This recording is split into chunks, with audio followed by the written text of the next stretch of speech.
The easiest way to describe what the Aftermath campaign is, in the context of Gears of War 3, near the end of the game, Marcus and Dom go off in one direction toward Azura, and they send Baird and Cole off to find some supplies. All right, Baird, Cole, you go find reinforcements. We need transport, weapons, and anyone who can fight. It just so happened that they went to Havel Bay to go find those reinforcements, and so we had all the pieces kind of put together, and it was like, you know, let's go tell that particular story from Gears 3. You run into Paddock, who's one of the new characters in Judgment, because he's still hanging around that city. Only COG soldiers are this noisy. Paddock? That sidearm can go back where you found it. I think it's really neat to see Paddock inserted into this point in the timeline of the Gears story. It takes you back, and I think it's a point in time that everyone's going to be excited to see. Ultimately, it's a reward for fans. Paddock is a Groznian guy. He's kind of the grizzled veteran, former UIR soldier, right? So yeah, he was opposing the COG in the Pendulum Wars, and then when the treaty was signed, right around the time of Emergence Day, he came over to fight for the COG. Again, it's just a continuation of the story and just peeling back the onion layer just a little bit deeper to see what else happened during that traumatic time.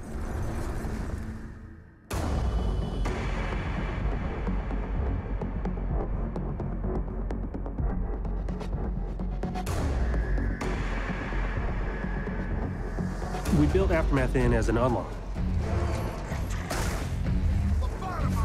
And so to unlock it, you earn stars. When you play through the main Judgment campaign, you're scored every section that you play through. We have a series of 3 stars that you can earn. You earn those stars by getting ribbons, you know, headshots and executions and those kinds of things. Also just by playing through the mission.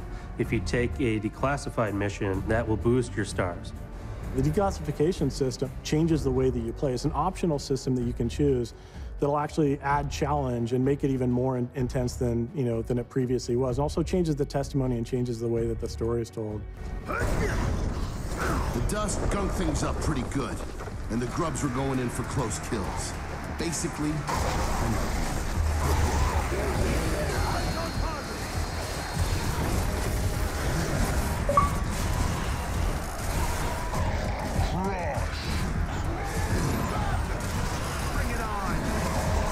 the very core, the very foundation of what we're trying to do in Judgment is all built on intensity.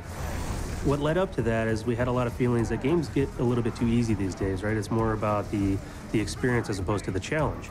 To make it more intense, there's some specific things that we did. One of those is the smart spawn system, and so this was a whole thing that we engineered so that when you get into a battle, when you come into an encounter, what you face will be different every single time. You might play through once and get, tickers and maulers as you kind of like lay back, and then you play through again and you push forward, and now you have wretches and different enemies flanking you. So lots of intensity happening in this game. Systems like the Smart Spawn system are really cool for us as designers. I mean, yes, it's a challenge because it forces us to think in a different way. In the past, we could always say, okay, X, Y, Z is going to happen, and then when this ticker explodes, then the door is going to open, and a boomer's going to walk out, and we can script that experience. So it forces us to rethink a lot of the combat scenarios.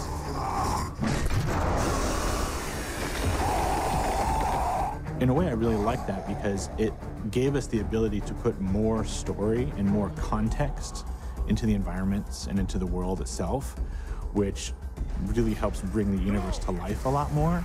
And I think that's a much better story than anyone we could ever tell, because it's a story that the player themselves gets to tell and experience.